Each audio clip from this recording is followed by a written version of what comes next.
Okay. Let's see if we got it cracking.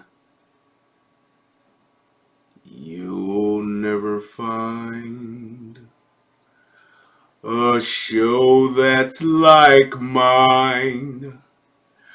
A show that tells the truth the way I do.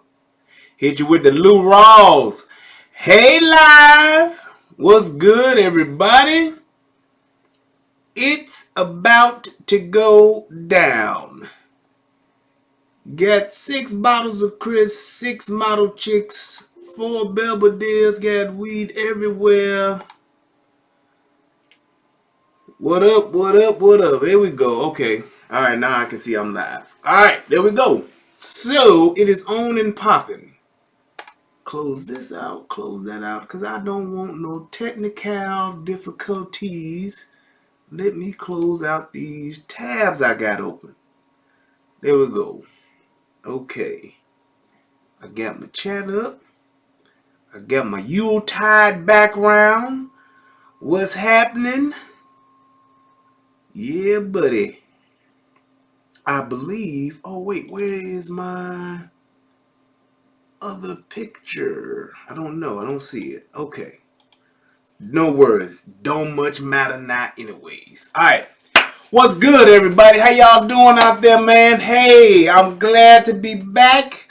Let me first off tell everybody Merry Christmas, and I apologize for not being able to do the annual Christmas show. I know I've been doing it 2 years straight, and I missed it because I was not in town for Christmas. I was with my family, my lovely wife, and my beautiful baby girl.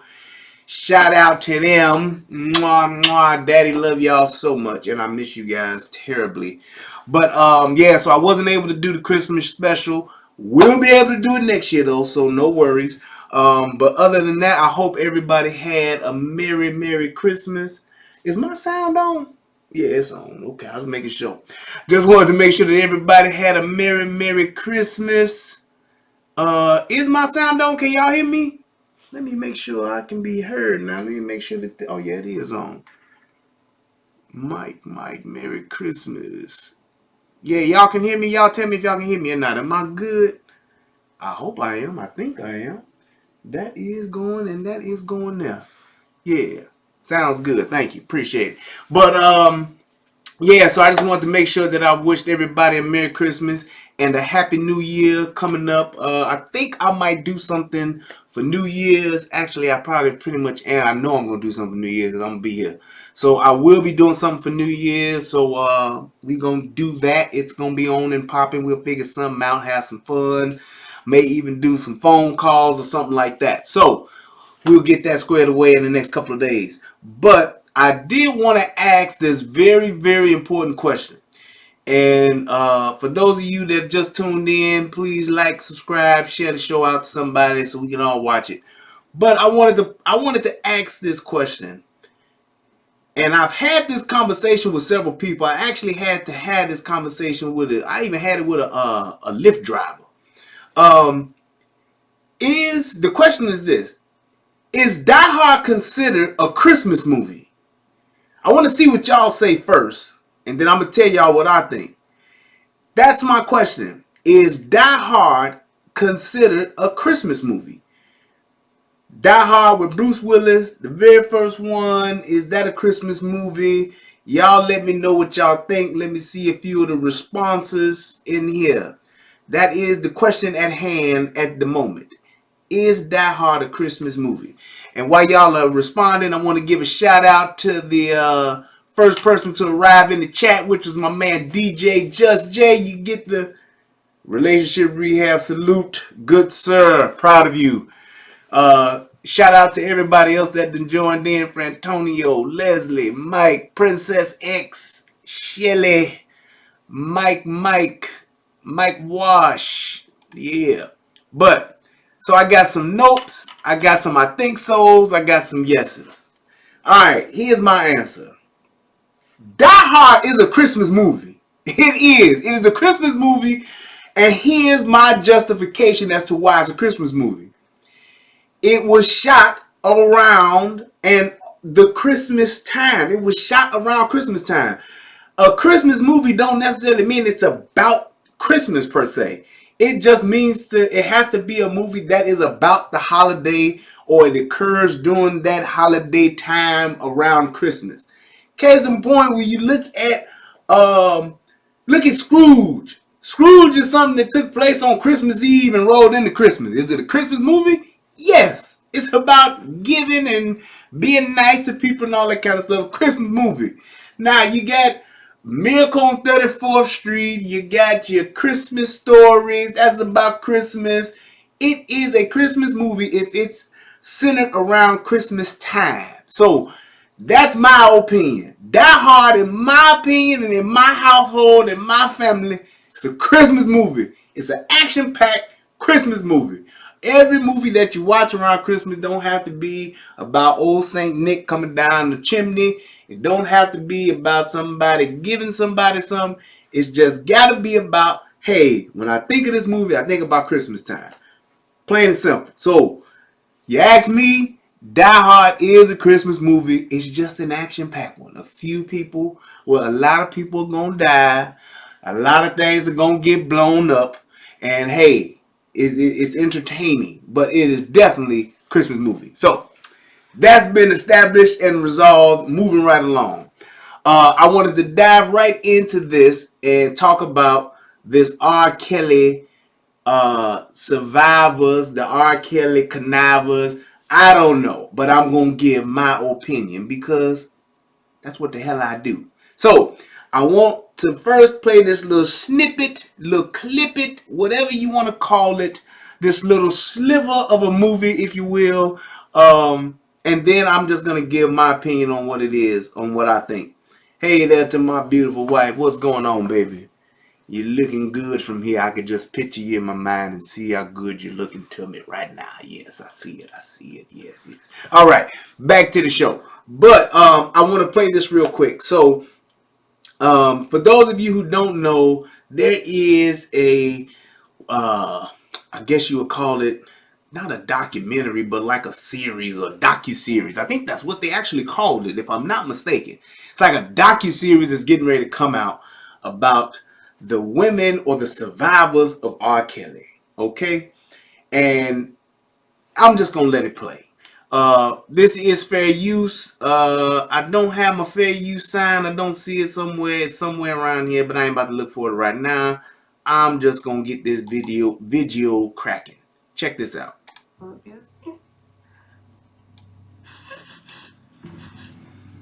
I can't take another day. I can't do this anymore. Why didn't anyone notice? We all noticed. No one cared because we're black girls. I'm sorry. Surviving R. Kelly, a 3-night event, premieres Thursday, January. 3 nights of this shit. Alright, so you see there's a 3-night series about the survivors of R. Kelly. But I do want to play this one more again so I can point out 2 or 3 things real quick. Hang on. So I don't know who that person is. You heard the rumors. Now, this woman right here, pay very close attention. If you do not know, for those of you who may know, that is R. Kelly's wife. I don't think they still married, but she was married to R. Kelly for at least 15 years or something like that, 20 years, whatever. That's R. Kelly's wife, Andrea. That is the lady he married right after the marriage to Aaliyah got annulled. He married her shortly after. All right, so that's who that is. Andrea Kelly, R. Kelly. Oh, ex-wife. It says ex-wife right there. That is R. Kelly's ex-wife. Okay, and then we get one more. I can't do this anymore. Now for the first time. Now that is Sparkle. Sparkle is a singer. She's had about that much fame. Been on a few songs. She can sing. She's an R&B singer, and she actually, plays a key part into one of these stories. So I'm actually just dive into that. So for those of you who don't know, or if you remember the R. Kelly tape, right? And that is the tape where R. Kelly's peeing on the girl. That's where you got the song, I wanna pee on you. Trip, trip, trip. Yeah. That, yep, Dave Chappelle did the pee on you song, right. So the girl that is in that video that is getting peed on and is having sex with supposed to be, or we don't know for sure if it's R. Kelly. It was R. Kelly. Um That is the little girl that's in that video, the young lady that's in that video, the 14, 15-year-old, however old she is. That's her auntie. So Sparkle is her niece. Sparkle was her aunt or her cousin. She's either her cousin or her niece or whatever. But that's the girl. But Sparkle is related to that girl, okay? So just so you know that, that's very important in what I'm about to talk about. So now you see Surviving R. Kelly, the docuseries that's coming about, that's about to be on Lifetime. You can tune into it. So for those of you who live in Chicago, for those of you who know people that have either been close to or actually in R. Kelly's camp since way back in the day, and I'm talking about the 90s, okay? It is a known fact that R. Kelly has always been with, liked, attracted to, sought after, chased after, hooked up with young girls. And I'm not talking about, and I'm not calling, and let me be clear with this, and this is something I learned from my brother Tommy Sotomayor. I'm not going to call R. Kelly a pedophile because he is not a pedophile. And if you've ever seen any of Tommy videos, you've seen him address this several different times, so let me make sure I address it. The definition of a pedophile is a person who wants to have sex with a prepubescent. Prepubescent means that this is a person that has not hit puberty yet. A person who wants to have sex with a prepubescent a child. So that means somebody who ain't went through the change, who is not menstruating, or they not technically gone through puberty. If you ain't went through puberty and somebody wants to have sex with you, that person is a pedophile. So let's get that out the way. What R. Kelly, in my opinion, is doing is he's having sex with young girls, and we talking 14, 15, 16-year-old girls, and that is called statutory rape. That's the difference. So everybody who's trying to call R. Kelly a pedophile, stop it, because you're using the wrong term. And if you try to say that's what I do, then you're making up words, and it's not true. You shouldn't do that, and you need to get your shit together. So that's what I want to clear up. Now, what this dude has been known for, since I have the people I've known who've known R. Kelly, and the people that I've known who have been in R. Kelly's entourage, inner circle, whatever you want to call it, everybody knows that Rob likes, that's what DAW stands for, Rob or Robert. Rob likes young girls. Here's the caveat to that. Young girls like Robert. They have liked Robert from the beginning. They sought after Robert, just like young girls in your own neighborhoods have sought after older dudes and all of that stuff. So we can get this whole predator thing out of the way. I'm not going to consider him a predator. However, his tendencies are illegal. What he likes is illegal, and that's wrong. Plain and simple. I do believe that there are more people at fault here than just R. Kelly. And that was one of the main reasons why I wanted to do this video. Because the fact of the matter is that these people that have been talking about R. Kelly since day one, and I mean, when you go back to the whole Aaliyah thing, and people can just say, because it was before Aaliyah with the young girls, but there was no factual evidence. The fact that this dude married 15-year-old Aaliyah, at that time, she was 15. Yes, she was a star. Yes, they had done an album together and all that kind of stuff. He put her on the map with the back and forth with the hair over the eye. And, you know, she was wearing the Band-Aid and all that stuff because she had freckles still and the acne still. Young Aaliyah, that is exactly what was known as a fact when that happened. So everybody knew it. Cat's out of the bag. We know what you own. The fact that you wanted to, or not wanted to, the fact that you married a 15-year-old girl lets everybody know what you own. All of the rumors were confirmed. Okay.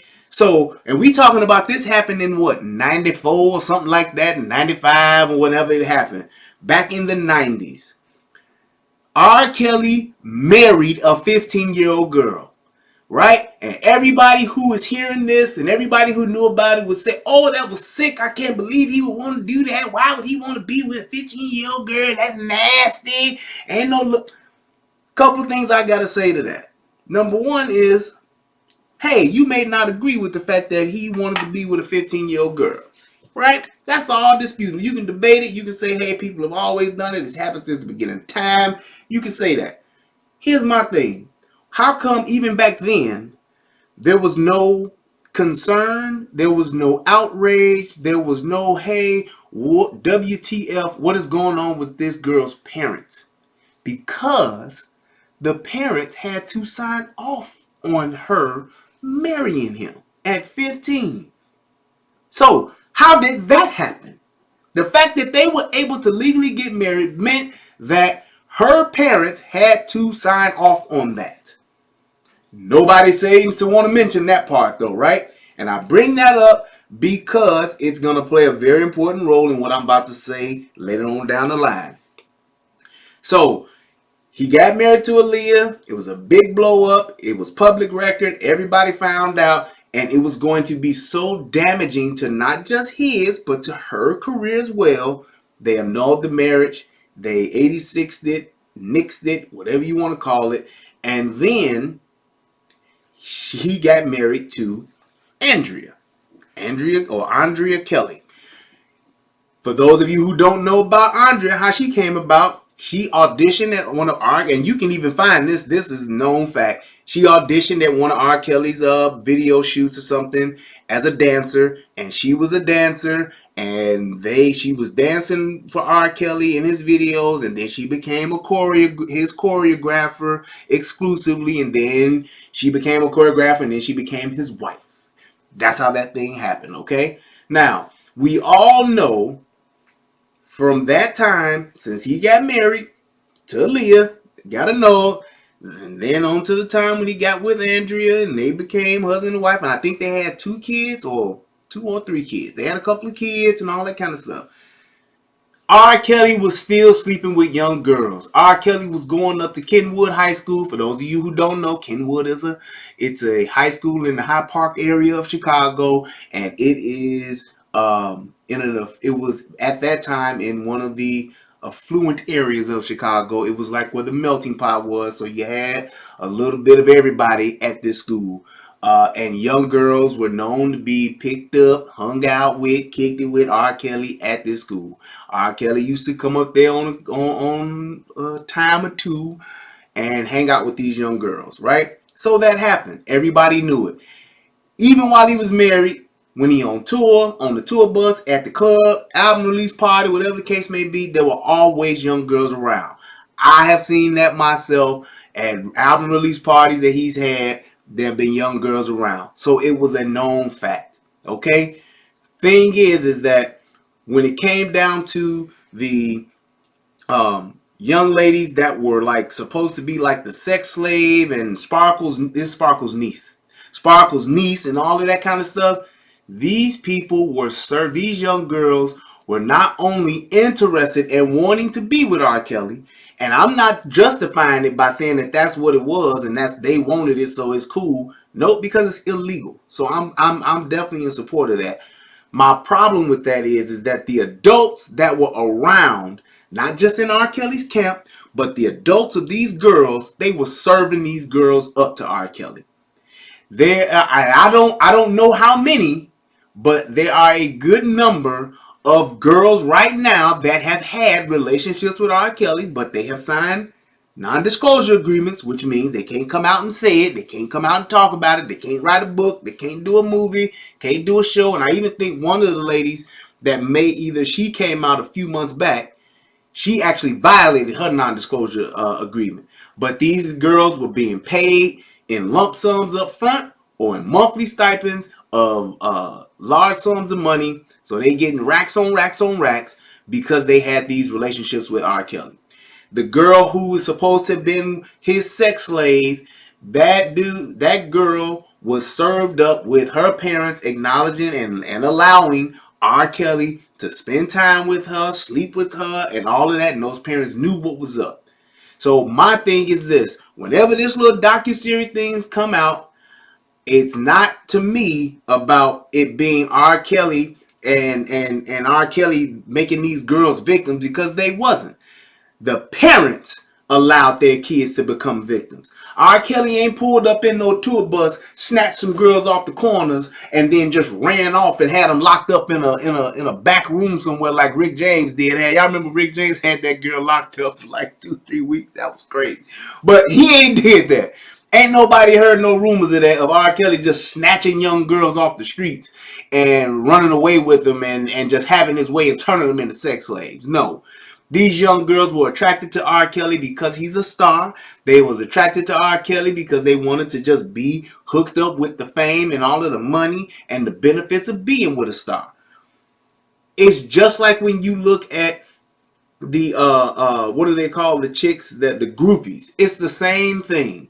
You got these women that want to hang around stars because they want to be close to them. They like the fantasy of being with them. They want to be in that atmosphere. They want to be next to them. They want to do whatever it takes to be with them, whether it's doing not just the star. They'll do their friends, they'll do his friends, the band, they'll do whatever it takes to be in that entourage, to be in that crew, in that number, whether it's for a long period of time or even if it's just for one night. Like Luther Vandross say, if only for one night. Yep, that's what they'll do. So those are things that we know as just society. There are groupies. The thing about it is that the young girls that are being caught up in this, the young girls that are being involved in this, they are being aided with their parents. Their parents are aiding and abetting in getting this going.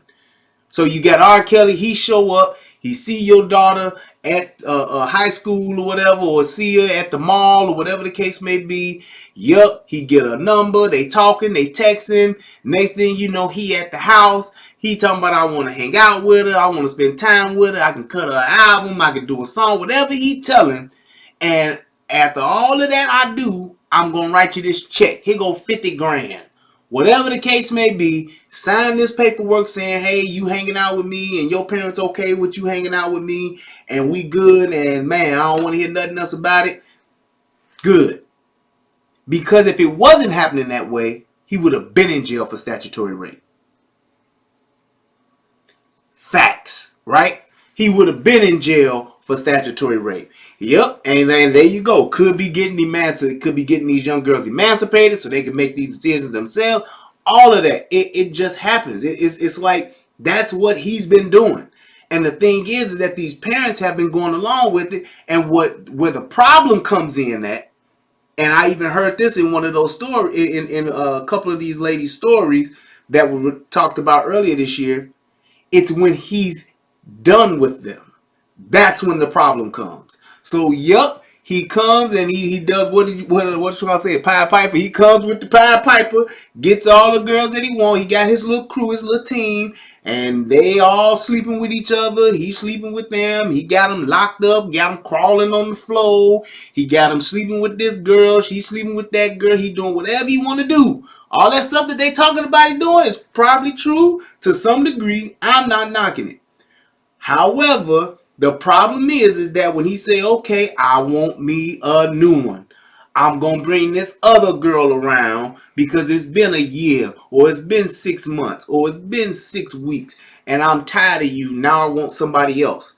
When that happens, now, oh, you this predator dude, you this pedophile dude, you did this to me, you shouldn't have did that to me, and this ain't right. And that's when the problem comes. And that's where I have a problem. Because when your parents was cool with it, you was down with it, and R. Kelly wanted you, we didn't know nothing about you. You was creeping that day. You were like ships passing in the night, and you was getting it in. You was going out to the Loveland Ranch or whatever you want to call it, and you was getting it cracking. When you was flying around, riding on the tour bus, when you was going to the malls, getting the red bottoms and the Gucci bags and all of the shoes, and you was getting all this stuff, and you was having all these wonderful moments and these wonderful rendezvous with Robert. You was good. But now, when he done moved on, now he's the bad guy. I don't agree with that. That is not cool. And the fact that now y'all trying to do this docu-series and come forth with y'all stories and play the victim card, I ain't with that. Now, if you want to come forth and say, yeah, you know, I was young, I was infatuated with the dude, he was a superstar, I love his music, he's a musical genius, and I wanted to just be a part of it. I was young, I shouldn't have did it, but I did it anyway. Cool, I'm with you on that. I can hear that 100%. But now that you saying, hey, now that, you know, he moved on and now I feel like he done used me, you used him and he used you. That's it. What does Tommy say? It's usury. Plain and simple. So you used him for what you wanted. He used you for what you wanted. You got to ride around in the cars and the whips. You was in the Bentleys and all of that kind of crap. It was all good then. But now that you ain't in the inner circle no more, you on the outer circle of trust, now you got a problem. That's not that should not be where people can do that. You shouldn't be able to say, okay, we gonna do this thing that's illegal, but my parents gonna sign off on it and it's cool. But when you done with me, or when I get mad, or I feel like you mistreated me, or you done left me out, now I'm gonna go ahead and I'm gonna cause all this noise. That's nonsense.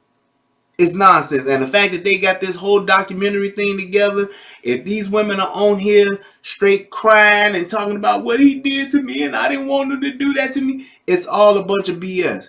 You knew what you was going to be doing when you got with this grown man to go do whatever. Whether you in the studio, whether you going to dinner, whether you going to the mall on the shopping, whatever it is, you knew what it was going to be.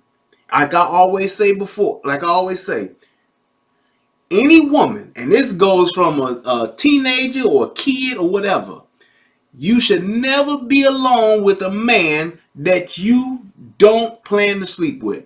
If you a young girl, if you a teenager, whatever the case may be, you a young lady, or you 40 or 50 years old, don't you ever, ever, ever be alone with a man that you don't have the intentions of sleeping with.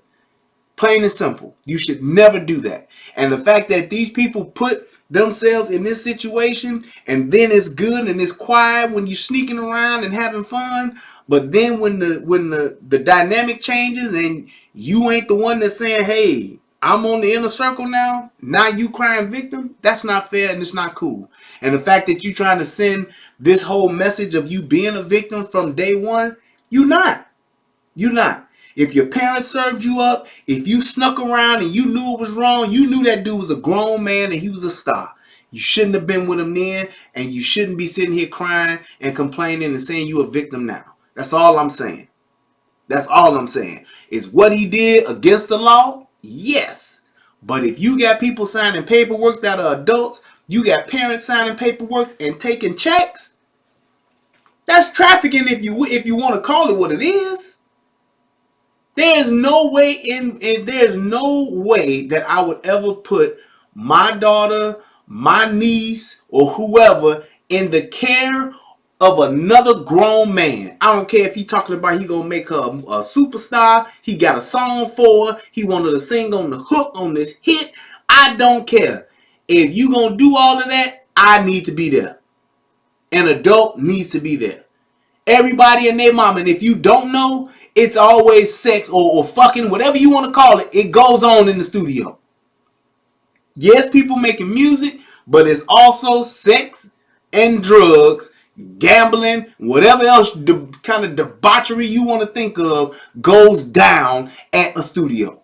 So don't just think, if you a parent, if you somebody who's not familiar with the music bit, and you talking about somebody who has I had some hood fame now, hey, wild shout out to Wild Wild Records, Mac Love, Geo, what up, baby? Loud Dog, hey, Chuck Sconey, y'all know what it is. But I'm just saying, if you are in that life, or if you not used to that life, you ain't never been exposed to that life, it goes down in the studio. Plain and simple. Yes, people are making music. Yes, people are making hits and all that kind of stuff. And yes, studio sessions take time, and they sometimes it's just hours upon hours. And yes, you can spend days in the studio. But it's eating, drinking, fucking, snorting, smoking, bottle popping, and everything. It goes down in the studio. So you think about all of the stuff that you do in a private setting and all the stuff you do in the club, put it together, get you a 64 track board, an MPC, and some instruments in the studio, it's all going down right then and there. That's a fact. So don't ever let somebody tell you, oh, all we doing is going to the studio to work on music because we love music and we want to do our music. Don't you believe that? If it's an adult up in there, if it's teenagers up in there, it's going down at some point. Yes, people can make up songs. Yes, they can come back and say, see, daddy, we did do a song. But what else did your ass do is the question. So I'm telling you right now, if your child, if you got a young boy, and I ain't talking to, and don't just think this is just for girls, it's for boys too, because boys get taken advantage of as well by men and women. So if you in the studio and you got your kid or your teenage son or daughter is talking about, yeah, I want to do music and I got this opportunity to go to such and such studio, you need to be there as a parent for the entire session. Don't be the parent that go out for the chicken and pizza run. No, we get that delivered. Uber Eats. I'm right here with my shorty the whole time. Call me an obsessive momager, mom manager, dadager, or dad manager, whatever you want to call me. That's what it is. You need to be there. You need to be there with your kid in the studio or anywhere where that kid is going to be with another grown up or another adult somewhere. Plain and simple. Because you never know what somebody going to do. At the end of the day, and it's like I'm so glad that me and my wife are on the same page with this. We already got it established. Our daughter ain't spending the night over at her friend's house if we not there.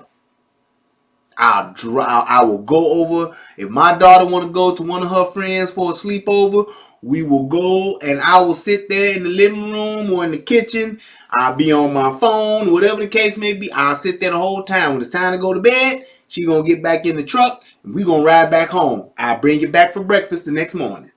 You ain't gonna be over there because I don't know what's going on in them bedrooms at night. And it ain't the fact that, you should trust people. I'm not going to trust nobody with my child. I'm going to make sure that my baby girl is safe at all times. If she get off into that type of debauchery, she going to do it when she 18. And I'm going to say, hey, darling, just change your name for me and change your last name. And you can go and live your life like it's golden. Do whatever you want to do. If you think that daddy was too strict for you, fine. But it ain't going to happen on my watch. No way. So it's like you have to make sure that you keep your kids in a situation to where they are safe. And the only way you can do that is if you there.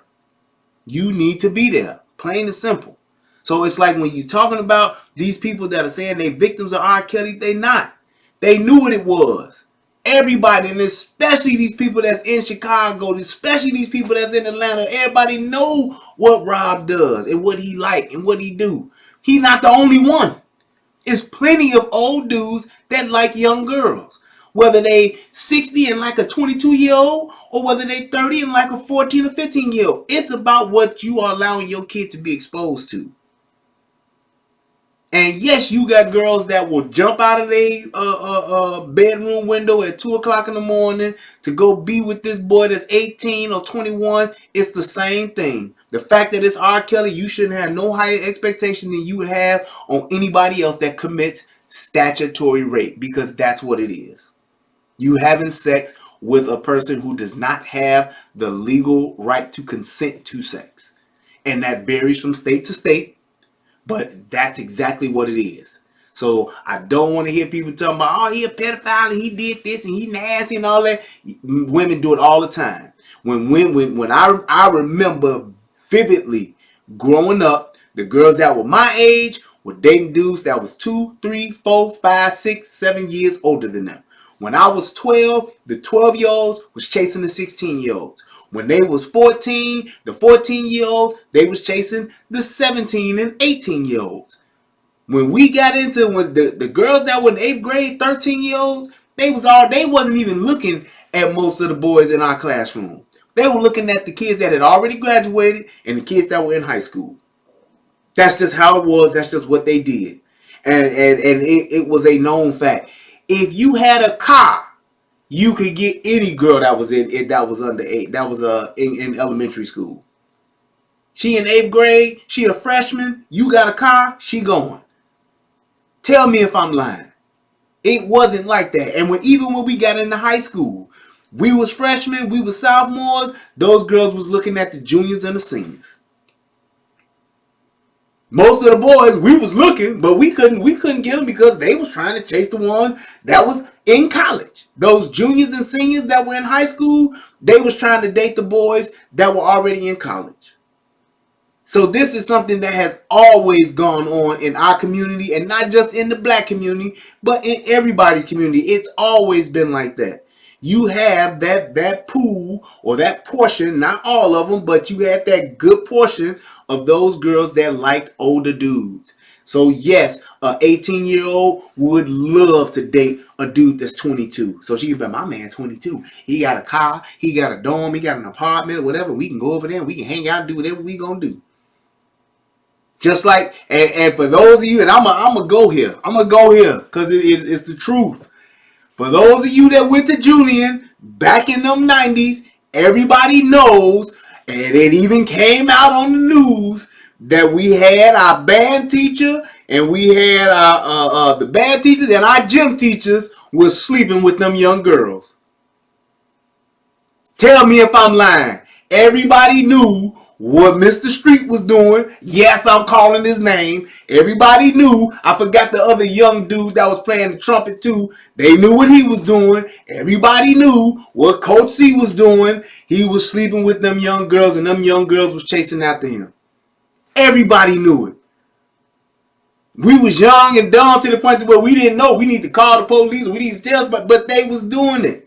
And they have been doing it for years. They picked them handful of girls or that slew of girls that wanted to sleep with an older dude, wanted to be with an older dude. He giving them money, whatever the case may be. Letting them drive his car, hang out in his apartment. Ooh, Mr. Street got an apartment down on the lakefront. We was down there hanging out and overlooked the lake. It was cold. Yup, and them old dudes that he rolled with was all having sex with him. Is what it is. So this ain't no phenomenon that has just occurred, and R. Kelly the first one to do it. It's been going on in our hoods. It's been going on in our suburbs. It's been going on in our elite neighborhoods. It's been going on for years, decades. So don't make it into something that is such a new phenomenon and that we get all these victims now and these people that have just barely survived. Nope. You know what it is. Now, is the nigga kinky? Is he something where he want to keep you locked up, or he want you to only talk on Tuesdays or whatever the case may be? That may all be true. And what a man's sexual fetishes are or what it is, I get it. But at the end of the day, it is what it is. You got on the boat. You may not have liked it once you got on, but you was on it and you got on it willingly. You got on it because you was intrigued, you was interested. Unless somebody picked you up, stuffed you in the van and put a bag over your head and kept you tied up for 2-3 weeks, I get it. But for those of you that was giggling and smiling, getting the selfies and taking a picture, whether it was a Polaroid from back in the day or whether it's with your new iPhone and you got your portrait mode going, you a willing participant in something that was illegal. And I think that there needs to be something that should be said about that. Whether it's your mama and daddy who cool with it or just your mama who cool with it, I ain't gonna tell them nothing. Y'all go ahead and spend your time or whatever, because I'm gonna go ahead and take this 10 grand that he just gave me and I'm gonna go pay the light bill and I'm gonna go buy me some red bottoms or whatever. I'm gonna buy me and do my thing. That's what it is. That's what it is. But don't come back later and cry victim when the money run out. Don't say you a victim when the text messages stop. Don't say you a victim when the phone calls stop. Don't say you a victim now when he was giving you $5,000 a month. Now you want 15 because you found out another girl was getting 15 and now you want 15 like her. Don't say you a victim now because now you blackmailing. You had the agreement. You said this is what you wanted to do. This is what you wanted to be. You wanted to get the #1 hit. You wanted to be on the next hook. You wanted to be on the next song. Hey, whether it happened or if it didn't, it is what it is. And that's what the thing was with the R. Kelly tape. That was Sparkle's niece. How he even meet her? Answer that. Did anybody answer that question? How did he meet her? How did he spend time with her? How did she wind up at his house? If she 14 or 15, she ain't got no car. How she get there? Somebody dropped her off. Somebody picked her up. Where was her parents at? Where was her auntie at? Her auntie was hoping that hey, look, I go, you get it with my little niece or whatever. I want to be on that next song. I need that album produced by you. And if he lied and told her, like, yeah, okay, well, that's what you get. But you shouldn't have served up your youngin' for it. You shouldn't have served up your niece for it. So it's like, those are the questions that, yeah, you want to talk about what this dude been doing? I get it, 100%. Call it to the table, call it out. But you need to call out the people who also played a part in, and not just because they don't have a hit song, because they don't have millions of dollars, it don't mean that they ain't guilty too. Because if you want to lock this dude up for statutory rape, you need to lock up the parents that allowed it. You need to hold the parents responsible for it. Where were y'all at when this happened? Well, I didn't know. How did you not know that your daughter didn't come home? How did you not know and your daughter getting home at 1, 2 in the morning talking about she in the studio? Why didn't you go? Well, she told me that she was with them and they went to the show and there was a bunch of people around. How do you know that if you ain't there? And you go to a studio, yeah, you got the main room, but it's all kind of dip-off rooms. It's all kind of couch rooms. It's all kind of side rooms, broom closets, whatever the case may be. Why you not there? So it's like we got to be better people. We got to be better protectors of our children. And we got to just not just be outright trifling to where we serving our kids up for some money, for some fame, or for an opportunity that we normally wouldn't have. Or for some damn red bottoms or a Gucci bag. That's all I'm saying. That was the main thing that I just wanted to get out. It's just like, you not a survivor when you conniving to get what you want out of the deal. All you doing is bargaining. You bartering. You trying to get, if I give you this, you get that. If I give you my daughter for 2 days, 3 days, you give me this money. If I give you this, then you give me that. That's bartering. That's you're trying to scheme. And now when it don't work out the way you hoped it would or the way you wanted it to, now you're trying to up the ante and go back and say, well, I need to get this or I need to get that or I'm going to go to the press. Or I need to get this or I need to get that or I'm going to write a book. Or if you don't give me more of this or you don't give me some extra of that or do this for me or do that, then I'm going to go ahead and I'm going to go on the radio show and I'm going to talk about it. Or I'm going to go on the internet and I'm going to blog about it. Or I'm going to vlog about it. Whatever the case may be. And yes, you can do that. Do what you want to do. But at the end of the day, you just as guilty as that man is.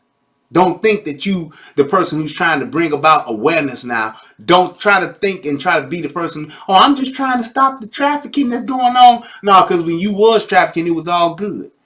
So don't try to be that person that backtracks and now you trying to say, I'm going to be for these people or for this group when you was one of the main participants in that group. Serving that young girl up. Serving that young boy up. Letting that young boy be with that grown man that you know ain't right. Plain and simple. Oh, he just spent the night at his house. Why? Why would a grown man want to spend time like that with a young person, with a person that's underage? Why?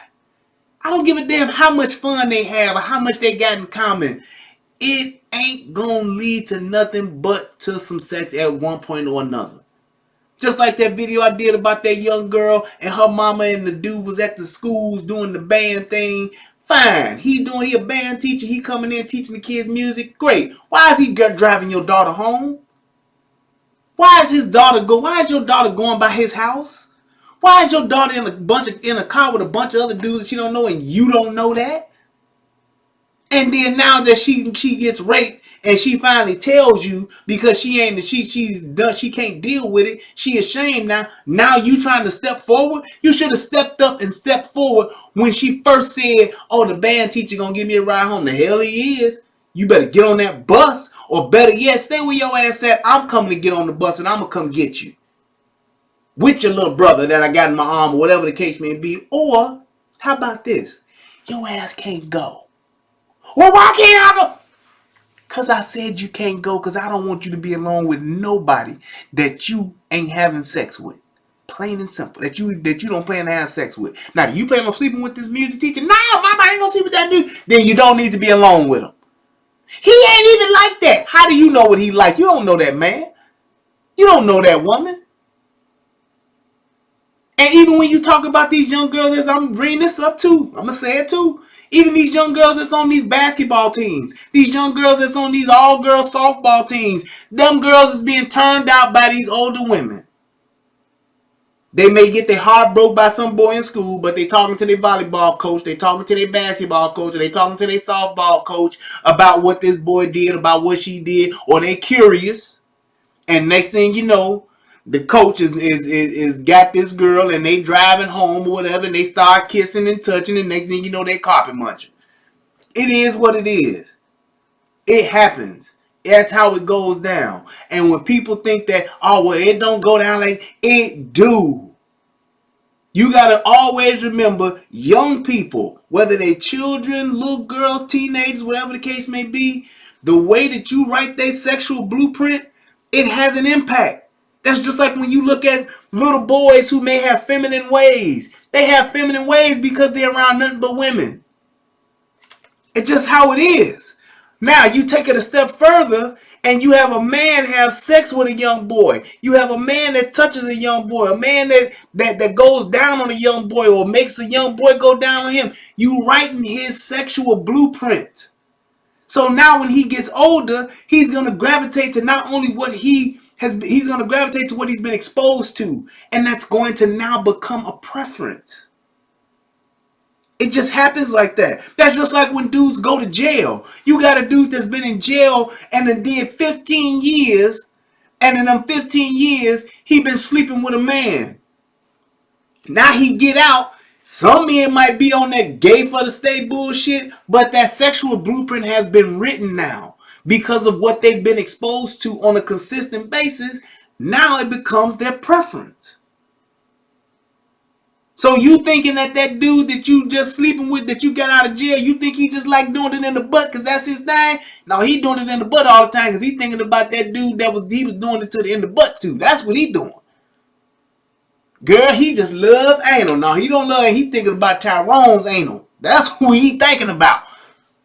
That's just the fact. It's like when you have these kids that get exposed to this stuff early, that's why it damages them.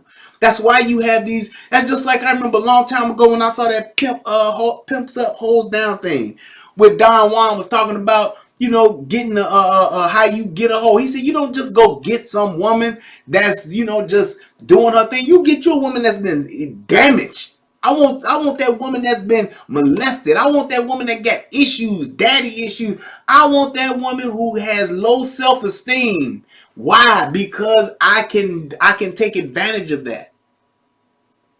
And when you look at these women that are prostitutes, most of them have been molested. Most of them have been abused sexually. Same thing with these boys. You got that tambourine player that's up in the choir. He playing that tambourine because somebody was playing his tambourine when he was 8. And wasn't nobody there to protect him. Wasn't nobody there to stand up for him because it wasn't no men in the home. And that makes victims. It makes victims, plain and simple. And yes, somebody can just say, well, men do it too. Yeah, they do. But when you got a kid that's with his father, it's very unlikely, unless something's happened to that father, that father's going to do that to his own seed. Very unlikely. So when you're talking about all that stuff, yep, it's true. It can happen to anybody. It can happen. Yes, but the chances of it happening are very, very, very slim when you got biological father with his biological kid, with his biological daughter, with his biological son. Plain and simple. So why not give your kid the best option possible to survive and to be safe? And that comes down to this. Choose your baby daddy. Choose your husband. Choose your procreating partner wisely. Stop just having sex and getting pregnant and having babies by dudes that you want to want you. Or by dudes that you just like. Or by dudes that you want to make or force to be in your life for forever. Stop doing that because it puts not just you, it puts your child at a disadvantage. If it takes 2 to create, it should take 2 to raise. And that 2 shouldn't just be the mama and whoever other nigga she with at the time. You should start saying, hey, from the beginning, when I have a kid, I want it to be with my kid's father, and I want to be with that dude forever. for that whole time, not just for right now. And if it don't happen, if you pregnant and you ain't got no kid, you ain't got no marriage, you ain't married yet, talk about all we gonna get married later. If you ain't got that type of commitment before you get pregnant, the chances of you having it after are slim to none. So don't do that to yourself. I don't know how I got into all of that, but it all ties back in together. We got to start being better parents, and we got to start being better parents by being better adults. And that's being responsible adults and being sexually responsible.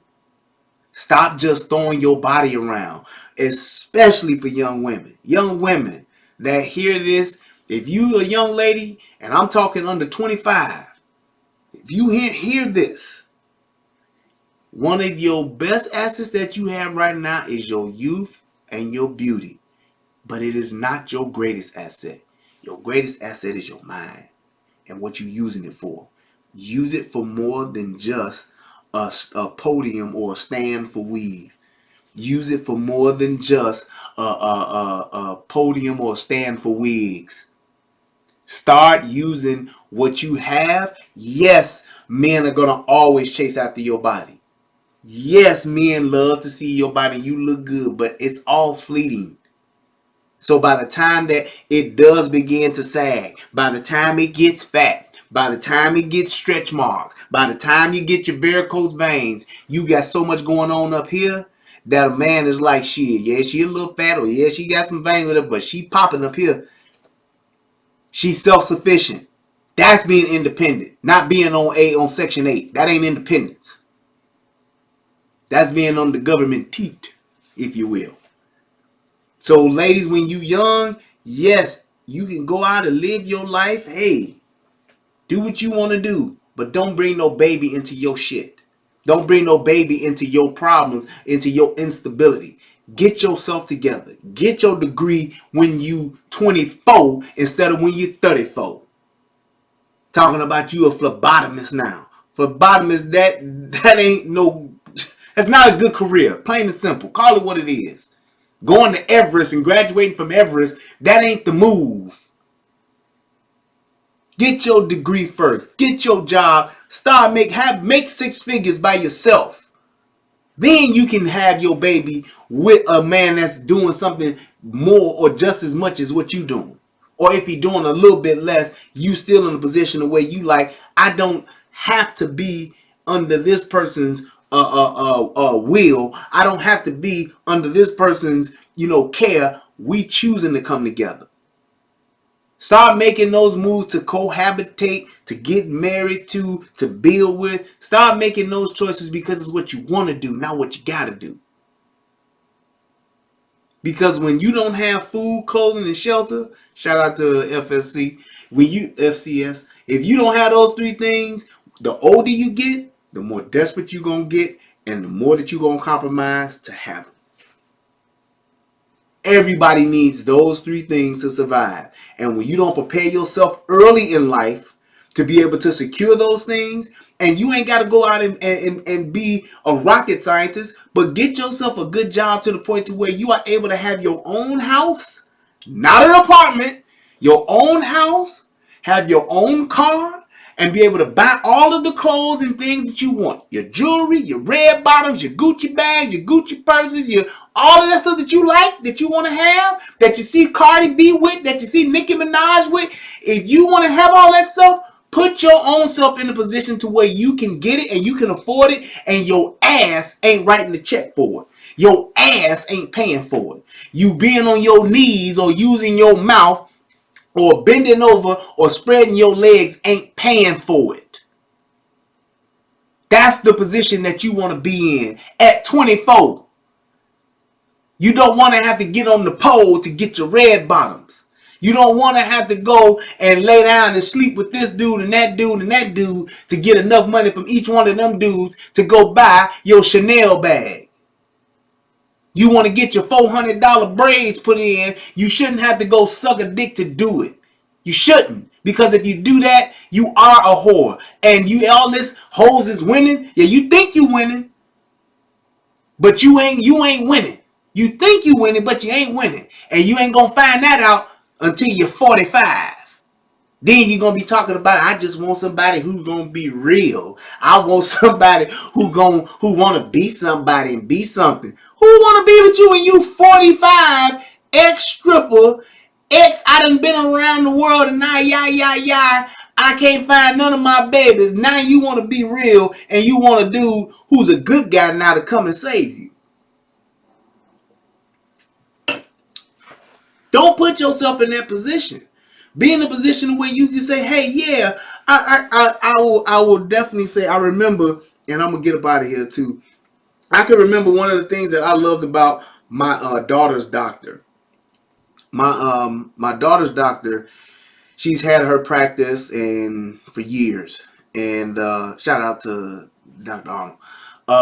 She was a really good doctor. Great bedside manner, very knowledgeable. She knew exactly what she was doing. She knew her business, and she had a great practice. Her and her husband, they decided to have children. So it wasn't like that was her baby daddy and then they got married. No, they decided to have children. And what she did was she said, you know what? I'm going to temporarily close my practice so that I can come home and raise my children. Awesome. I think she had little boys. She wanted to be a stay-at-home mom. While we talking about an accomplished doctor, already got my practice going, doing my thing. I'm killing it, making this money and doing all of this. My husband is a doctor, doing his thing, got a practice going and everything. And she said, you know what? I want to be home with my children. And I'm going to close my practice so that I can do that. That's the position you want to be in because she was able to do that, had enough money put away. Her husband is making plenty to where they can take care of their family, take care of their household. They ain't got to go and pay for daycare and pay for all of these other people to come and take care and clean up the house and nanny for the kids. They ain't got to do that.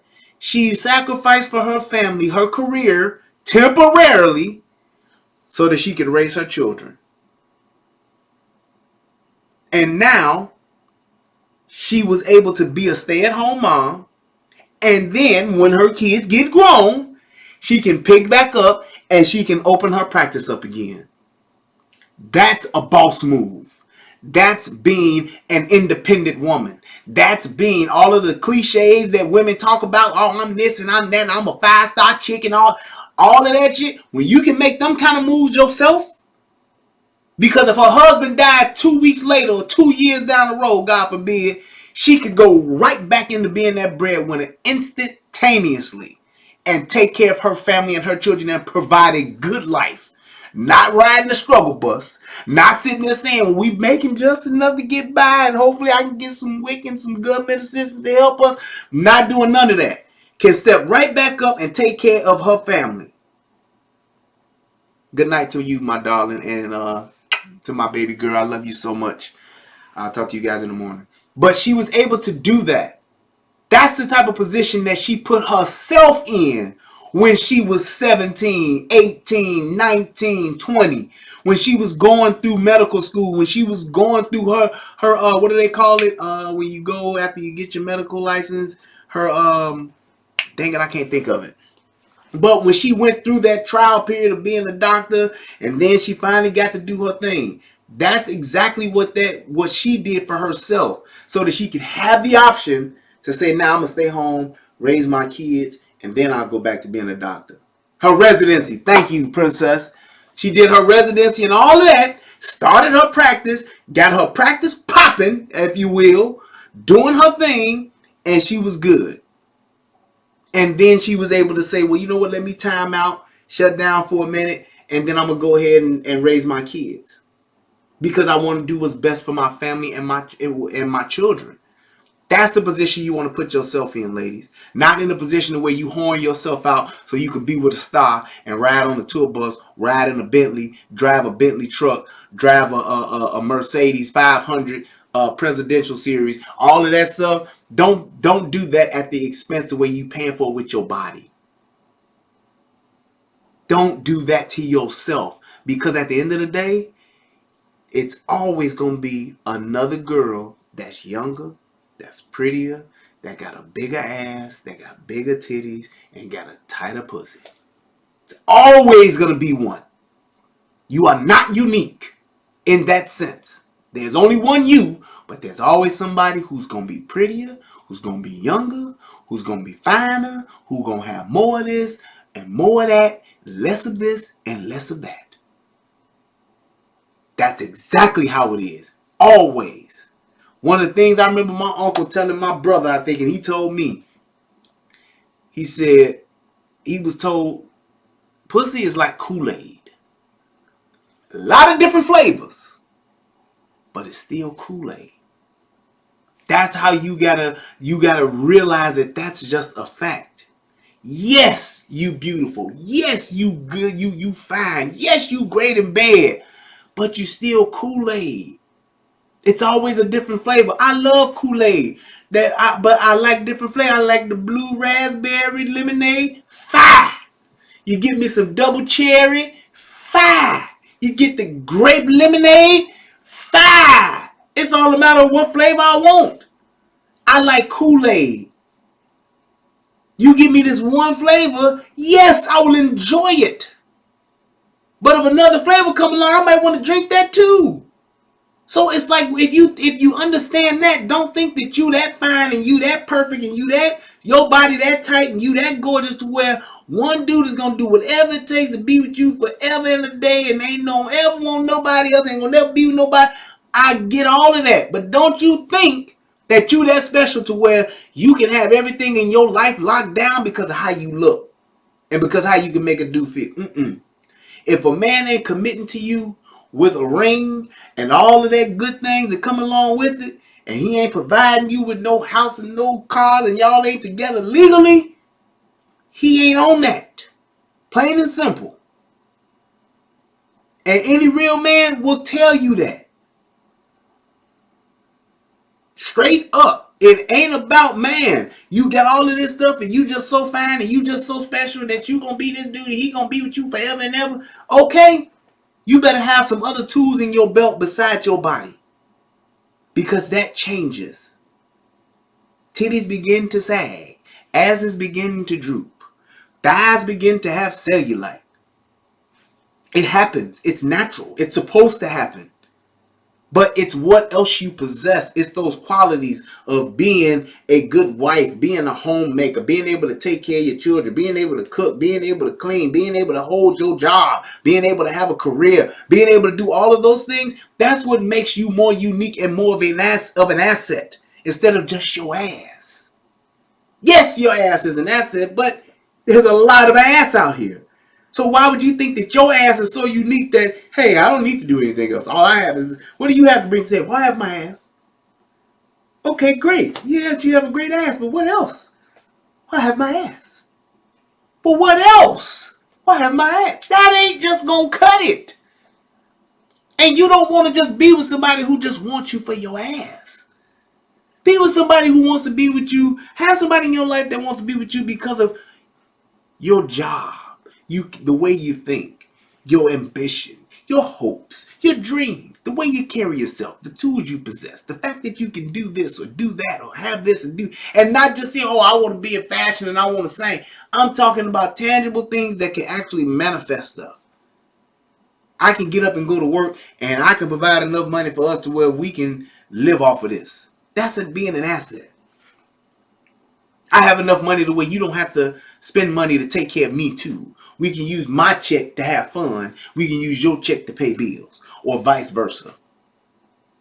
So when we go on family vacations, we know, hey, that's coming out your check because I take care of everything else. We can go and we can get the car that we want as opposed to saying, well, I can't have this car that costs $80,000 because I got to get her car. Her car costs $40,000, so we got to try to get two $40,000 cars instead of two $80,000 cars. No. Have enough tools in your tool belt to where you can make enough money to where you can take care of yourself without a dude. Because now when you get with a dude and you marry a dude, now you are being an asset and now you're being something that you can build. And I ain't talking about you driving around in no Chrysler 200 paying $19.95 for a car thinking you balling. No, you not. You getting by on your tits. from Kew Gardens. I bet you don't nobody know where that's from. That line I just said. I guarantee don't nobody know where that's from. But anyway, just keep yourself in a position to where you are able to actually be an asset to not just yourself. I mean, well, not just to somebody else, but to yourself first and foremost. Be an asset to yourself to where you like, I got me at the end of the day of nothing else. So if you do have a kid and you get married and it don't work out, you can still take care of that kid. Yeah, Emmanuel, he got it. Last Dragon, baby. Yes, and I'm also from Kew Gardens. And you're getting by on my tits. That's why I love Soto Nation. Salute to you guys. That's what's up. But I'm gonna end it with that. Like I said, I just wanted to make sure that, man, this whole R. Kelly thing that's about to come to light, this little docu series, it is what it is. But man, I'm telling you, stop just trying to hold the person who is supposedly committing the crime and start holding the people who are contributing to the crime being committed. Because those girls' parents, those girls' aunties, and other relatives, those people that are in his camp that watched it all go down, they are accomplices. Plain and simple.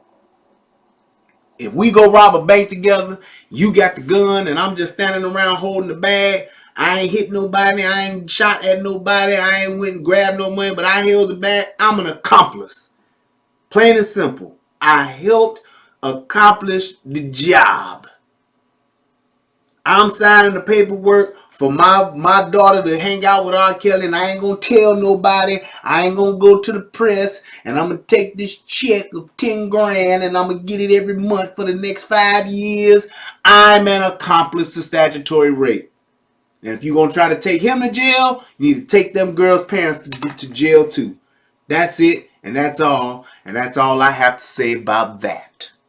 I want to thank everybody who came in, supported the show. Any and everybody who watching this on the replay, click that thumbs up. Hit that like button for me, please.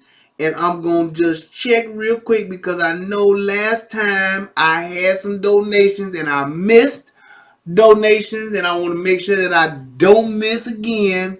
So I'm going to give everybody they just do, because the people that sacrifice out of their hard-earned money, I do appreciate it.